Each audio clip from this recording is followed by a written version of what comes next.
Child, Pisces, the candle is like, ooh, because I put it in there and then I surrounded it with like a moat of water. And I'm like, the water is gonna put the candle out, but I'm literally at the last sign, so we're doing it. You know, I'm doing a midsummer flash sale. It's 20 minutes for $20.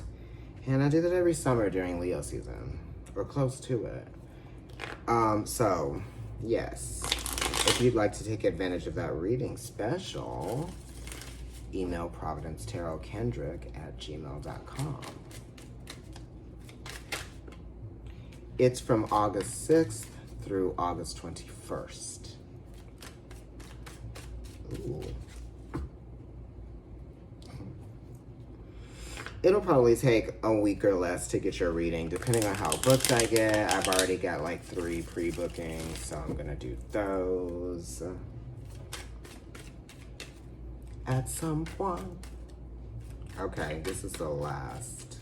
That's it.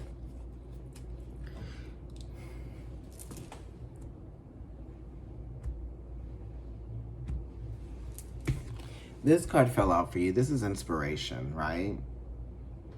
I'm using the Oracle of the Radiant Sun. Mercury in Pisces. So Mercury in Pisces is debilitated because Mercury wants to be detached from feeling and wants to just be logical and move around and like, you know, change up the ideas. Pisces might get stuck on ideas, and Pisces is talking about seeing something through. So maybe there is like some disappointment here with something because something fell short for you, Pisces. Or also you might be just disappointed in the way that things are going, right? Mercury is inspiring you to, you know, have compassion as well. So you're trying to be thoughtful, and you're also trying to be compassionate. You know, you're being very patient as well, and you're having an optimistic kind of like spirit about you. You know, kind of like taking things as they come too, with Mercury wanting you to be flexible and Pisces allowing you to kind of like deal with change and flow. Okay, in spirit, in the mind. Okay, so what's inspiring your imagination too? What do you feel like you want to do that's different than what you are used to, or something? Pisces also has to do with the experience and what I've learned from the experience and how I might be exhausted, right? So you might be moving around a lot, and that is making you feel tired or exhausted, or maybe, you know, your dreams could be inspiring you, or your thoughts could be I don't know, you know, it's like the sounds that you hear around you, like your TV. If you're falling asleep with the TV on, then your TV might be inspiring your dreams. Acquisition, Sun and Taurus. So this talks about comfort levels, and it also talks about, you know, Venus rules Taurus, and Venus is like the lesser benefic. So it's kind of like you're thinking about the smaller things that you can acquire and the things that you are going to like have that are going to make you feel comfortable, right? So it's kind of like Taurus also rules the home. Or not, Taurus doesn't rule the home, I'm sorry. Cancer rules the home. But the moon rules Cancer, but it's exalted in Taurus. So some of you could be thinking about buying a home, or you could be inspired to acquire a new home, or some of you could be inspired to acquire something new in your life, in your home, something that's going to benefit you or make something more palatable, more livable, more, I don't know. Charity, Saturn and Cancer, which it doesn't really like being there. It's debilitated there. So charity, it's like acquisition and charity. So you're getting something, but it's coming out of charity, or someone is doing it. And they might be doing it because they have a responsibility to do it. Saturn and Cancer also talks about, you know, having your responsibilities weigh on you emotionally in some kind of way. And maybe, you know, Saturn is also the ruler of Aquarius, which Aquarius is like totally dealing with change on like a bigger picture level, you know. Cancer gets stuck on things just because it's the 4th house and it's like definitive, right? So it's like, this was a defining moment. And, you know, because we have an Aquarius card here and Saturn has popped up, we're going to look at this Saturn being like more of an Aquarian energy, okay? So it's talking about having to think outside the box or having to respond to something quickly just because, you know, it's Aquarius.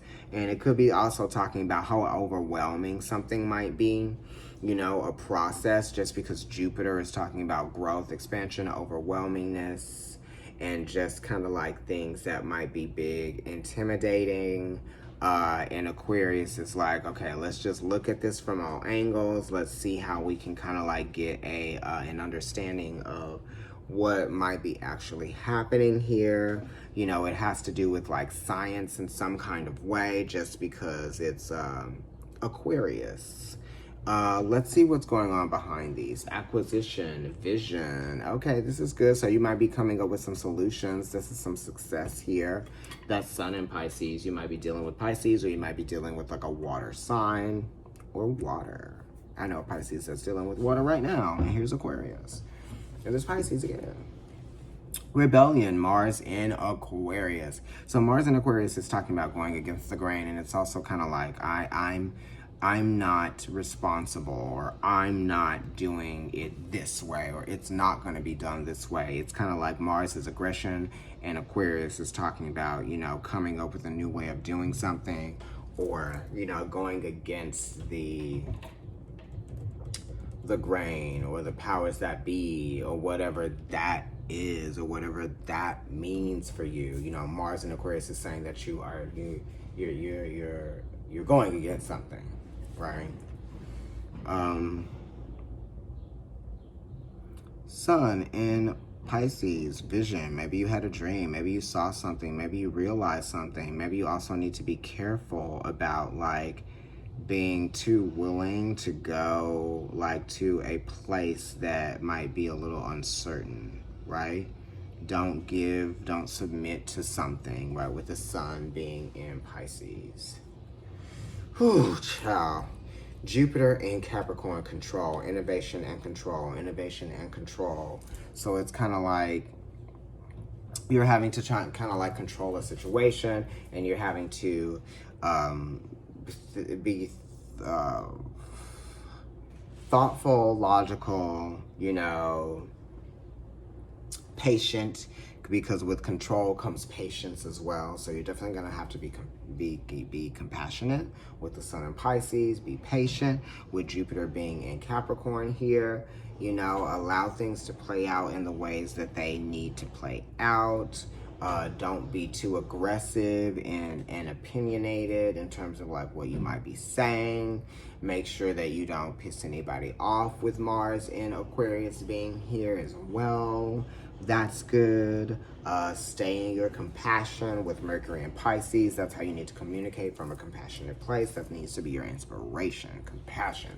And the vision, Sun and Pisces, you know, focus on how you need this to play out, right? And what needs to be acquired, right? Because it's talking about getting what you deserve with the acquisition card being here too.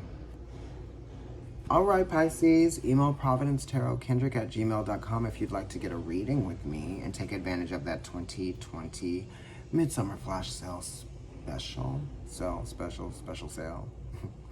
Follow me on Instagram. It's Providence Tarot. It's also NYC Kendrick if you want to follow my personal account.